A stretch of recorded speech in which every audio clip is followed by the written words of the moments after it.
Bëhet fjalë për disa produkte ushqimore, konkretisht më fakt bëhet fjalë për pjeshkën shqiptare, e cila ka dalë kontaminuar në disa analize që janë bërë nga Kroacia. Realisht çfarë po ndodh me produktet shqiptare? Shiko, Kroacia është një nga ato pak vende që me drejti i kthen mbrapsht nivelin e lartë të përdorimit të hormoneve ose të insekticideve apo pesticideve në produktet bujqësore tona. Nësa neve këtë që do ta bëj Agjësia e Mbrojtjes Konsumatorit në Shqipëri, nuk e bën për shqiptarët, për qytetarët e vet, e bën një agjësi e huaj apo një shtet i huaj. Dhe kjo është një këmbane e madhe për shqiptarët, që duhet dinë çfarë përdorin, po mund edhe të tinështohen analizave vet shqiptarët. Kujdesi që do të bëj jo vetëm qytetarët shqiptarë, por më shumë e ka Agjësia e Mbrojtjes Konsumatorit më vjen. Janë me 10 laboratorë që janë krijuar apo institute veterinare që ne nuk marrim ne atë që quhet gjuhën moderne feedback ose një përgjigje që me vërtet rastet ne marrim vesh kur sëmurën njerëzit për spitale, brucelozën, ajo e pulave që ndodhi 2 muaj përpara. I marrim vesh kur qytetari kthehet në pacient. Kjo është shumë e dhimbshme që nuk dim çfarë ham, nuk dim çfarë pim, nuk dim çfarë thithim, pra edhe ajrin e ndotur, edhe mbetet të hapërdara gjithandej, që ndeshesh detyrimisht me një tokë të ndotur, edhe urat në toksore të ndotura, edhe paguan një tarif për ujë të pishëm për që ke ndotur, dhe paguan një tarif për urat e përdorura ose urat zeza ku ty nuk trajtohet ky ujë, edhe i ble sa frengo pulën atë lloj ushqimi që ti mendon se është produkt i cilësisë, ndërkohë që ai ka problem, ai produkti në toka të shumta shqipërie ka probleme të mëdha toka.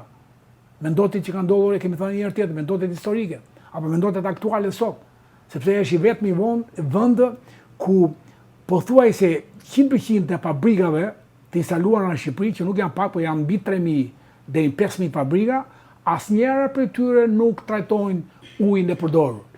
Qoftë ujë për një fabrikë caktuar, diku fabrika verra, diku fabrika për prodhimin e vajit të ullirit. Pastaj fabrikat e tjera të panumra që bëjnë ujë të ndotur me plura, me densitete të larta sedimentesh, dhe gjitha ku shkojnë këto? Në tokë. Po toka çfarë bën? I filtron. Po ky filtr është kallë ujë, se toka është ujë i lidhur me tokën. Po ky ujë është dëm pusuj. Po ky ujë është atje ku lahesh. Po ky ujë është ai që ti përdor me ujë për ta ditur bie fjalën, edhe për të pirë. Kur thoshe nën lushje, ai që përdorin, atje ke plerat e lushjes, edhe fëmia që gënjente, djali i rritur, gënjente dhe thoshte ne nuk e përdorim këtë ujë. Iku djali, ai që përdorim birra, sa jo vetëm që lajm menta, po edhe gjella, po edhe pimta. Pra, çfarë do më thuash ti mua?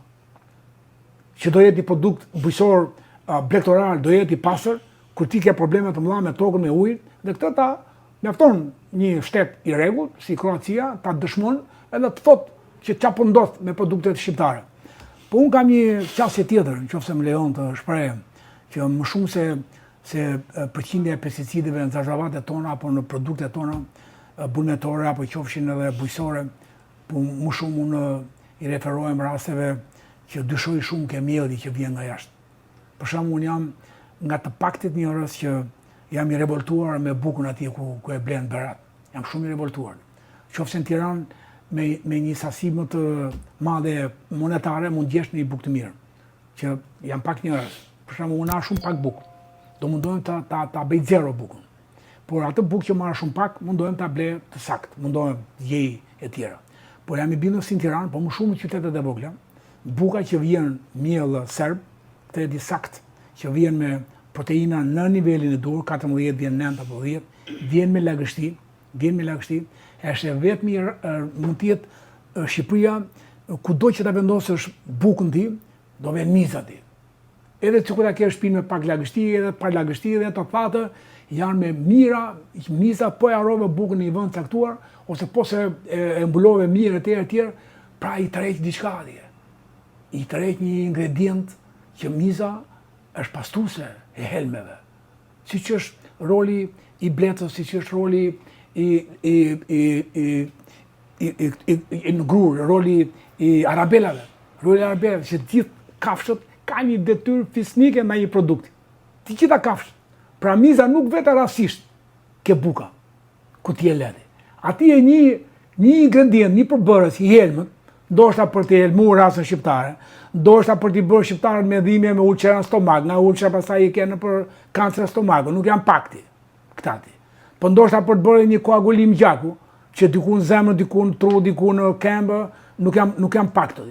Dhe përdorimi i bukës, zasavati edhe mund të splajti, edhe mund të lajt mirë, me ura të hidrogenizuara mund të lajt mirë, edhe mund të heqësh sasi më të madhe të një ndoci. Nësa ke buka, qa mund të bërë buka? As lajt.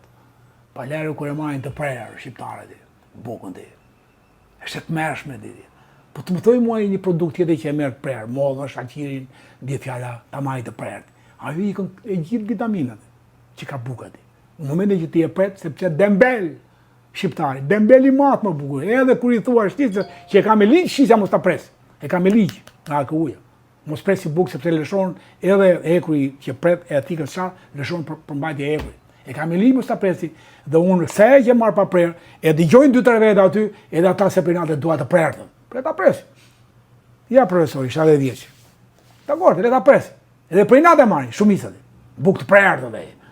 Në ta buka ndahet me dorë, di, gazetari dashë. Me mocat e gishtrive, thot Kurani, edhe Muhamedi i Madh.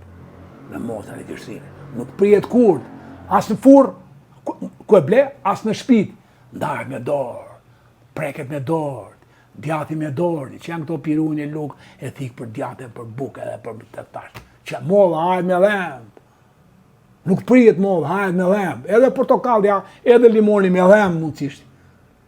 Me dhemë mundësisht që forcon dhe dhemë, prandaj edhe po t'i shofësh fëmijët, të gjithë janë me proteza hekuri në përgojt. Të gjithë po bëhen nofull shtem, sepse nuk ka përdorur noflën për të ngacmuar një ushqim që ta forcojë noflën. Po kur e vjen një moment me një ushqim të fortë, aty shtrëmrohet nofla, ndërkohë që duhet mësohet që i vogël. Forcohet nofla pra.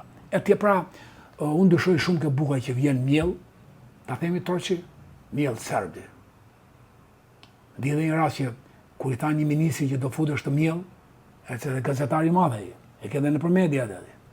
Do futesh të miell, jo i thaj, se është miell me lagështi, thaj. Po mielli o ti, thaj. Ti kush thua fitoi? Fitoi mielli ti, edhe iku ministri nga pozicioni. Qeverisën e këtyre 12 vjetë ka ndodhur kjo ti. Edhe ai miell mori dhen, iku ministri dhe ai miell sot është kudo i shpërndarë në Shqipëri për të vrarë shqiptarët. Që mbillen mizat, që mizat kanë detyrimin ta pastrojnë ti, të ingredient. Ta ne edhe vjen, edhe i them ndonjëherë nuses, lëri mizat mirë janë te unë. Se do ha me gjithë miza. Se fundis çka ka miza, asgjë s'ka. Kafshë vogël është. Po vjen keq ta është miza. Pra, pyetja që bëre lidhur me ushqime që kthehen, produkte që kthehen nga një shtet si Kroacia ka ndodhur më shpesh, por më e rrezikshme për mua është mielli që vjen me pa ingredient, pa krunde, me lagështi, me proteina të ulta, 14%, 10-9% vjen për biskota, vjen për një ushqim kategori 8 dhe nuk vjen për bukë njerëzore. Edhe megjithatë, qeveria lejon këtë miell që vjen nga veriuti, nga ata që na duan po na duan të pjekur, të djegur, të vdekur. Nga ata vjen ai miell. Edhe unë i bëj thirrje gjithë tregtarëve, e para një shqiptarë tanë sa pak bukë, dhe tregtarët sillin një miell mundësisht të kontrolluar nga Bashkimi Evropian, Francë, Gjermani, Itali, e le dalë që më shtajnë buka. Po do ashtë më pak, edhe zerë se këngren, edhe zerë se, si që bëj, që ha shumë më pak, po e atë mirë ti. Si kundë dhe peshku, më mirë një peshk 3-4 veta, të egrë, se sa 4 peshke rezervati, zdo ati bëj atyre probleme, po që duhet bëj kujdes, njeri ju duhet bëj kujdes.